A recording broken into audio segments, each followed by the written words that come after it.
Todos os anos, no primeiro domingo depois de Pentecostes, celebramos a solenidade da Santíssima Trindade, também conhecida como o Domingo da Trindade, o dogma e o mistério central da fé cristã, sobre o qual tudo no cristianismo se baseia, e cujo nome todos os cristãos são batizados, em nome do Pai, do Filho e do Espírito Santo.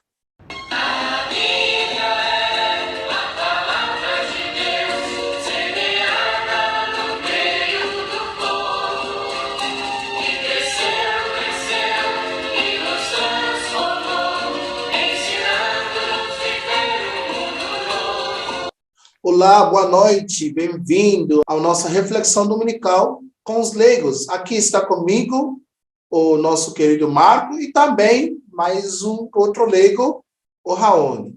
Sejam bem-vindos aqui conosco, nosso estúdio online, para partilhar conosco a reflexão a partir dos leigos. Boa noite, irmãos, irmãs. Mais uma vez é um prazer estar com vocês aqui nessa reflexão com os leigos, dessa vez com o nosso irmão Raoni, que aceitou a nossa proposta de ceder seu tempo e está aqui com a gente, nos engrandecendo aqui, frutificando aqui esse projeto maravilhoso aqui do Padre Chinaka. Obrigado, Raoni. Boa noite, eu sou o Raoni, sou da paróquia Nossa Senhora de Fátima, na Vila Sabrina, e estou aqui para fazer parte desse projeto de reflexão com os leigos, com muita honra, muito lisonjeado. E é isso daí, vamos lá.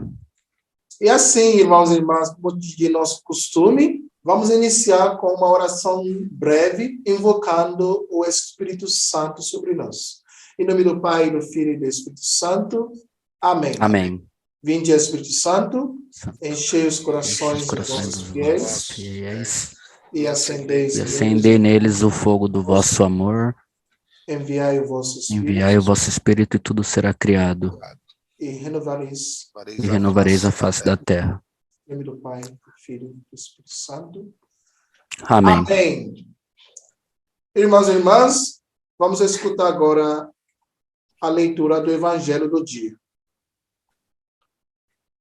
O Evangelho segundo João 16, versículo 12 a 15. Naquele tempo, disse Jesus aos seus discípulos: tenho ainda muitas coisas a dizer-vos, mas não sois capazes de as compreender agora. Quando, porém, vier o Espírito de verdade, ele vos conduzirá à plena verdade, pois ele não falará por si mesmo, mas dirá tudo o que tiver ouvido, e até as coisas futuras vos anunciará. Ele me glorificará, porque receberá do que é meu e vos anunciará. Tudo o que o Pai possui é meu. Por isso disse que o que ele receberá e vos anunciará é meu. Palavra da salvação. Glória a vós, Senhor. Então, contemplando nessas palavras do Evangelho, vamos escutar a reflexão do nosso irmão Marco. A festa da Santíssima Trindade deve ser entendida e celebrada como o prolongamento dos mistérios de Cristo e como expressão solene da nossa fé nesta vida trina das pessoas divinas, a qual tivemos acesso pelo batismo e pela redenção vencida para nós por Cristo. Somente no céu entenderemos adequadamente o que significa em união com Cristo, compartilhar como filhos na própria vida de Deus. Nas palavras do Evangelho de hoje, estamos no contexto da última ceia e do discurso de despedida que antecede a hora derradeira de Jesus. Depois de constituir a comunidade do amor e do serviço, e de apresentar o mandamento fundamental que deve estar de corpo à vida dessa comunidade, Jesus vai definir a missão da comunidade no mundo. Testemunhar acerca de Jesus com a ajuda do Espírito Santo. Jesus avisa, no entanto, que o caminho do testemunho irá se deparar com a oposição da religião estabelecida e dos poderes de morte que dominam o mundo. mas os discípulos contarão com o Espírito. É ele quem irá ajudá-los e lhe dará segurança no meio da perseguição. Ademais, a comunidade em marcha pela história se encontrará muitas vezes diante de circunstâncias históricas novas, diante das quais terá de tomar decisões práticas, e também aí se verá na presença do Espírito, que ajudará a responder os novos desafios e a interpretar as circunstâncias à luz da mensagem de Jesus. Portanto, o tema fundamental deste evangelho é a ajuda do Espírito aos apóstolos encaminhada pelo mundo. Jesus começa por dizer aos apóstolos que há muitas outras coisas que eles não podem compreender naquele momento. No entanto, o Espírito da verdade os guiará para a verdade. Esse Espírito lhes comunicará tudo o que ouvir a Jesus e que interpretará o que está por vir. A resposta de Jesus é: pelo Espírito da verdade, que fará com que a minha proposta continue a ecoar todos os dias na vida da comunidade e no coração de cada um que crê. Além disso, o Espírito os ensinará a entender a nova ordem que se segue à cruz e à ressurreição, e a discernir a partir das circunstâncias concretas diante das quais a vida vai colocar cada um dos apóstolos, os ensinando como proceder para continuar fiel às propostas. O Espírito não apresentará uma nova doutrina, mas fará com que a palavra de Jesus sempre seja a referência da comunidade encaminhada pelo mundo, e que essa comunidade saiba aplicar a cada circunstância nova que a vida apresentar, a proposta de Jesus. A última expressão desse texto sublinha a comunhão existente entre Pai e o Filho. Essa comunhão atesta a unidade entre o plano salvador do Pai, proposto nas palavras de Jesus, e tornado realidade na vida da igreja, por ação do próprio Espírito Santo. Muito bem, irmão Marco, e parabéns pela reflexão muito clara, que a gente agora vai começar a pensar, a refletir sobre esse mistério da Santíssima Trindade. Realmente um mistério que não cabe à cabeça humana. Mas vamos ver algumas perguntas aqui, porque a gente sabe que nesse domingo já vamos escutar várias pregações, né, de vários ministros, ordenados, não ordenados. A gente vai ter que se cuidar do tipo de doutrina que entra nas nossas mentes. Mas vamos esclarecer aqui algumas perguntas para que possamos entender o que estamos realmente celebrando. Embora que o mistério não cabe à nossa cabeça, mas é bom entender o que significa esse mistério. Aqui tem alguns equívocos para esclarecer essa noite. Já ouvimos falar muitas vezes que a Trindade é como um homem que se funciona como pai para seus filhos e se funciona como marido para sua esposa e, ao mesmo tempo, se funciona como filho para sua mãe. Será que a Trindade é assim? Irmã Marco, você que vai esclarecer essa pergunta agora. Ou será que tem alguns pregadores que vão usar também a analogia de ovo para dizer que a Santíssima Trindade é como o ovo, é como a casca, né, a gema e as outras partes do ovo. Isso parece legal, tranquilo, mas realmente dá muita confusão. Tem os que vão dizer que a Trindade é como a água, né, como os moléculas da água. Então, a gente vai ter que esclarecer tudo isso agora. Será que é bom usar essas analogias para demonstrar a Santíssima Trindade, Marco? Excelente pergunta, padre. Veja, uma das maneiras mais simples para o cristão explicar a Trindade é compará-la a algo com que o ouvinte possa, como eu posso dizer, se identificar. né? E isso acontece usando uma analogia, muitas vezes, né? Poderia dizer, a Trindade é como, e aí vem tudo que o senhor colocou. E então fazer uma comparação em termos que ajude a pessoa a entender, não é? É uma maneira boa e simples de explicar, apesar de que pode ser um pouco difícil usar analogias, porque se por um lado é possível usar similaridades, por outros elas não explicam por completo e com exatidão. Algumas, inclusive, como as citadas, podem fazer muito sentido, mas contradizem por completo a doutrina da Santa Igreja. Não é?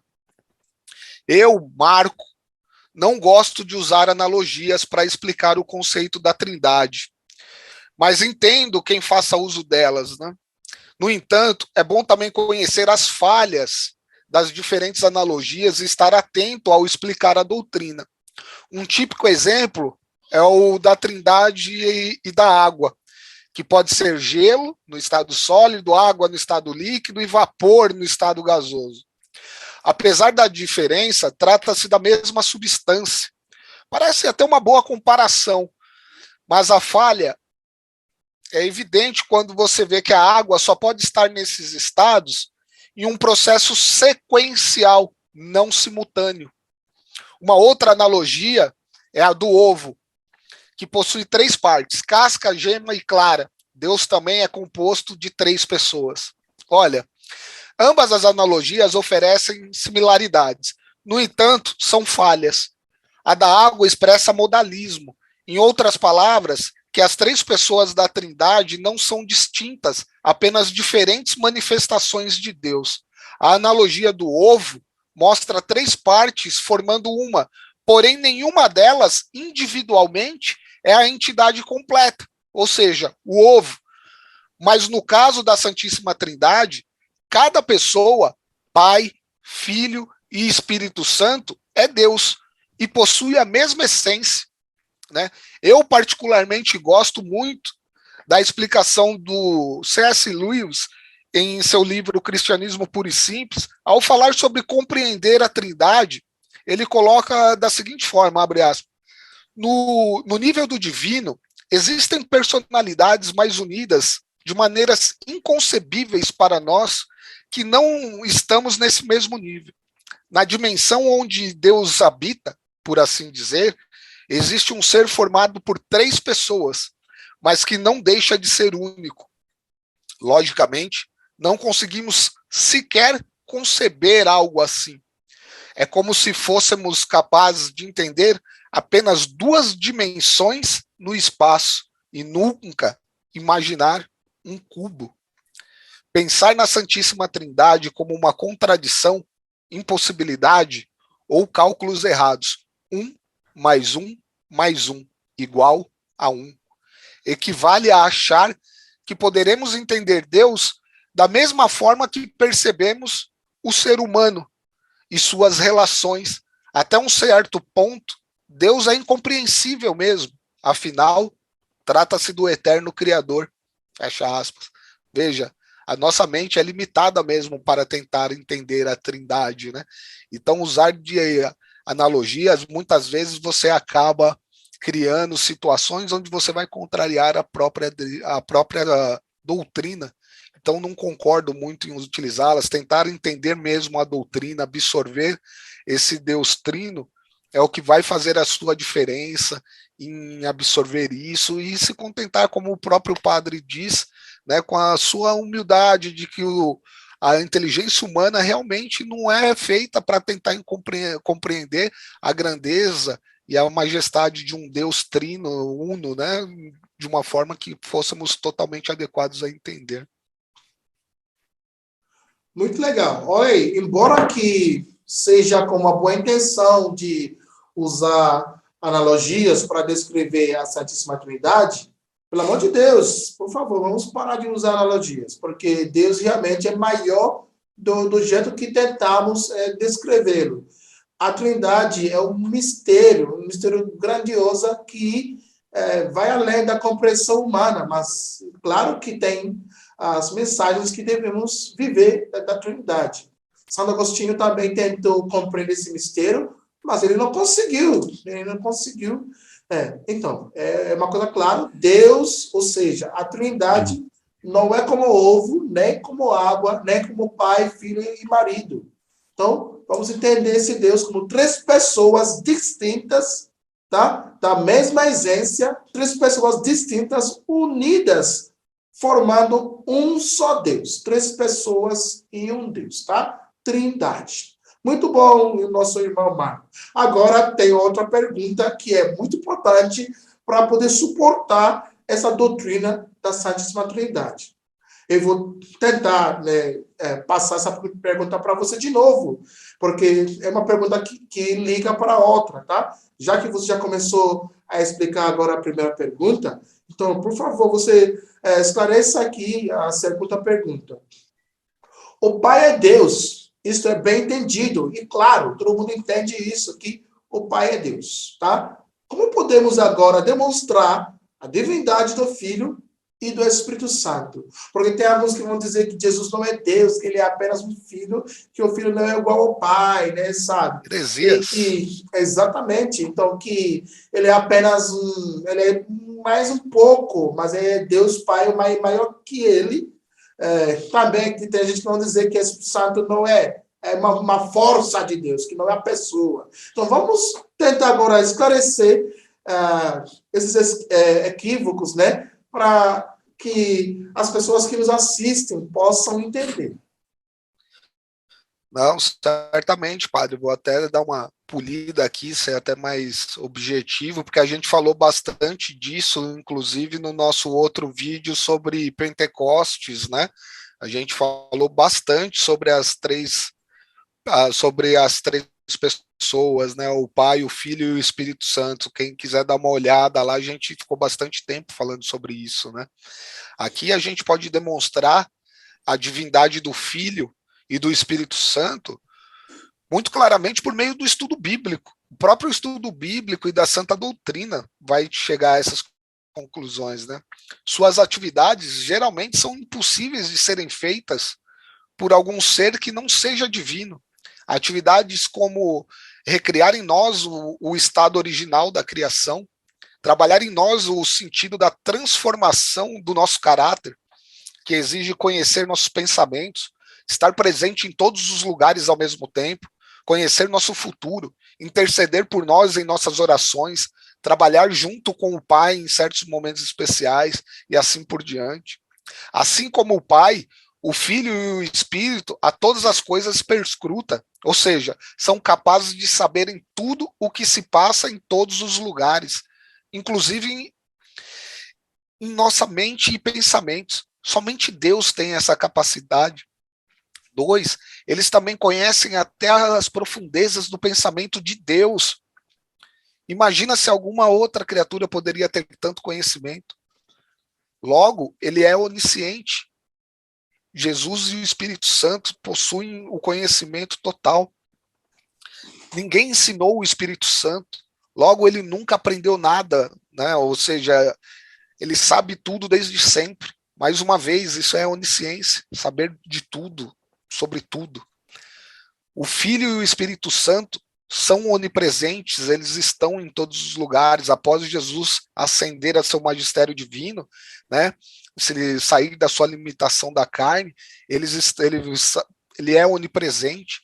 Né, o Filho e o Espírito Santo são eternos, logo são imortais, como só Deus poderia ser. Eles purificam nossa consciência. Tem que conhecer nossos pensamentos, mesmo os mais profundos. Também está escrito, no princípio era o Verbo, e o Verbo estava com Deus, e o Verbo era Deus. Ele estava no princípio com Deus.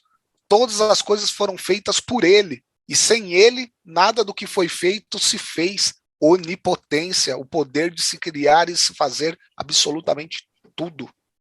O Espírito Santo gerou Jesus em Maria, obra de Deus, onipotência. Não é? Então, ambos têm onisciência, onipresença e onipotência, todos os atributos do próprio Deus Pai. Né? Então, nesses atributos, para resumir aqui, padre, vemos que tanto o Filho e o Espírito Santo são Deus da mesma forma que o Pai, né? Então o Filho e o Espírito Santo são Deus como o Pai, né? Não tem outra destinação do que dizer que ambos são Deus em três pessoas distintas entre si, né?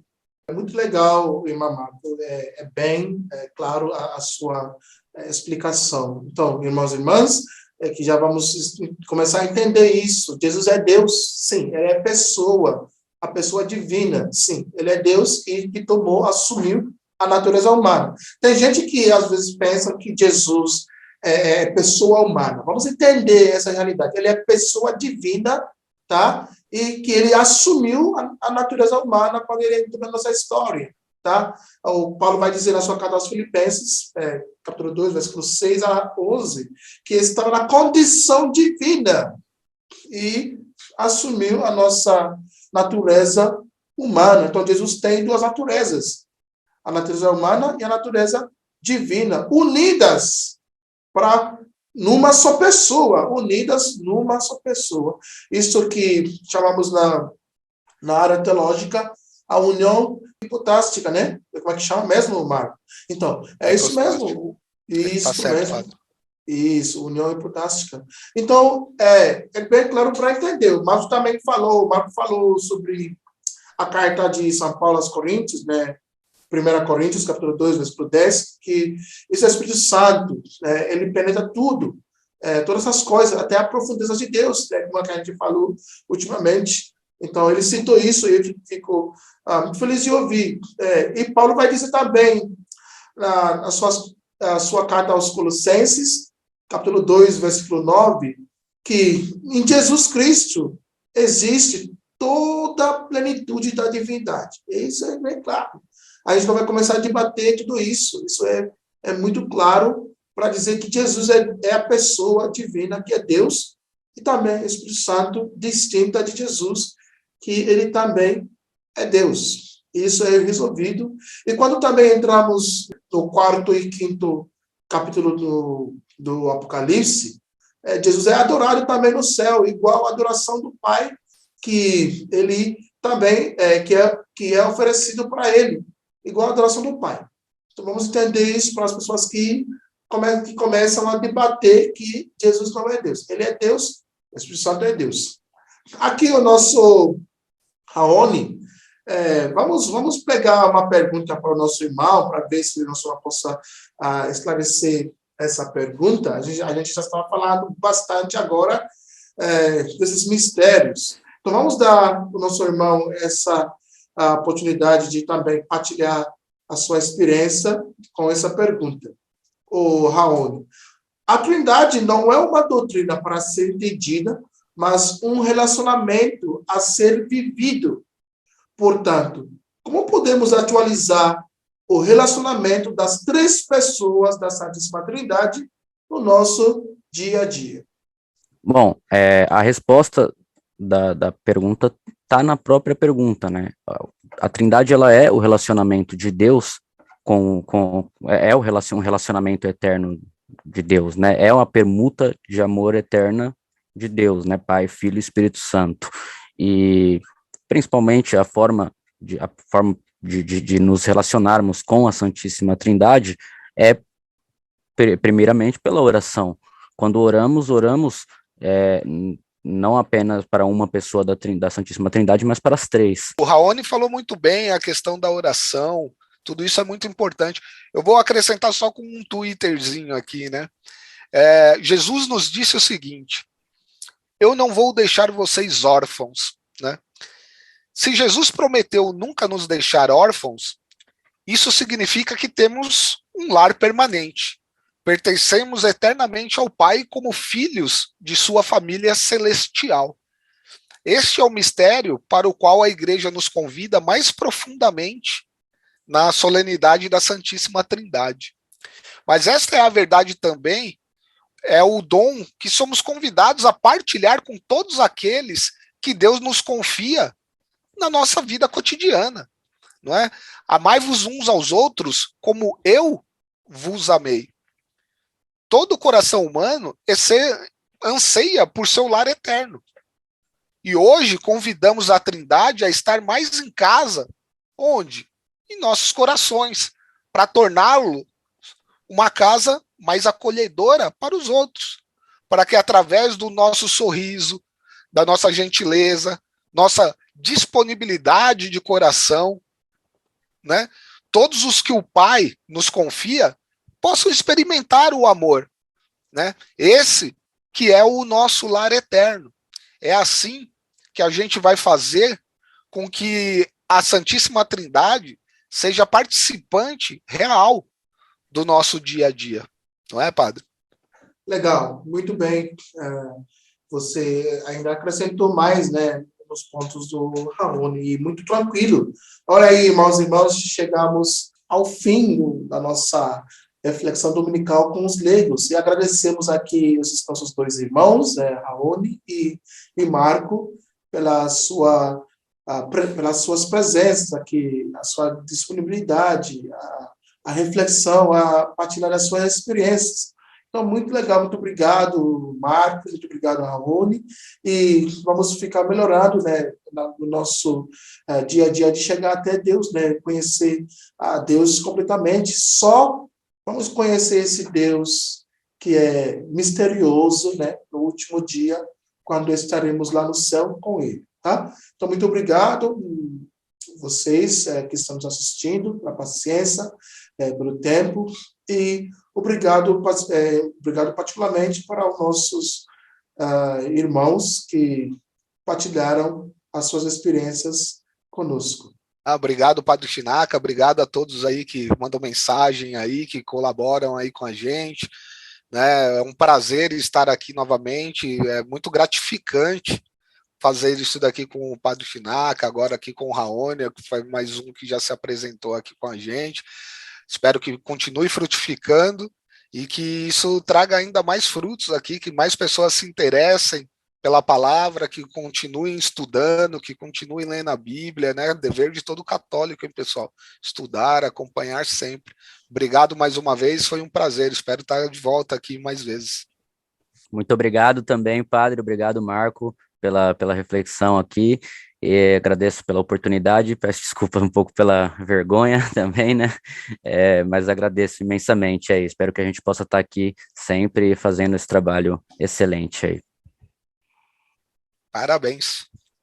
Parabéns a vocês, a Rony e Marco. E a Rony, você que junto conosco pela primeira vez, olha, você meio gostei mesmo a sua introdução e agora a parte da conclusão. E nossos irmãos e irmãs, vocês que são leigos, isso será uma boa oportunidade, né, de partilhar a partir de suas experiências, tudo que vocês já ensinaram, né? É um projeto de a gente que sabemos que está indo na direção que Deus está indicando para nós. Agora vamos concluir com uma dosologia, né? A Santíssima Trindade, e no final, né, fazendo o sinal da cruz, uma bênção em nome da Santíssima Trindade.